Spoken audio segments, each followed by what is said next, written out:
अपनी जगह पर खड़े हो जाओ, एक गहरी सांस लो और छोड़ो। कई बार हमारा गुस्सा बाहर नहीं आता, वो अंदर ही रह जाता है, शरीर में टेंशन बनकर। आज हम उस गुस्से को दबाएंगे नहीं, हम उसे मूव करेंगे।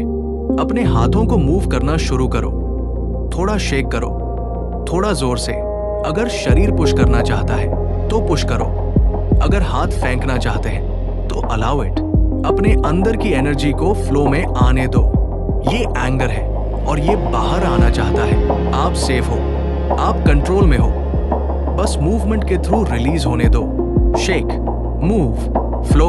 अब धीरे धीरे स्पीड कम करो, सांस पर ध्यान लाओ, डीप ब्रेथ, और छोड़ो। अपने शरीर को महसूस करो, क्या हल्कापन आ रहा है। अब ये स्पेस आपका है, आप अपने तरीके से मूव कर सकते हो, धीरे या तेज। आप चाहें तो आंखें बंद करके बस फील कर सकते हो। आपका शरीर जानता है कैसे रिलीज करना है, बस उसे एक्सप्रेस करने दो।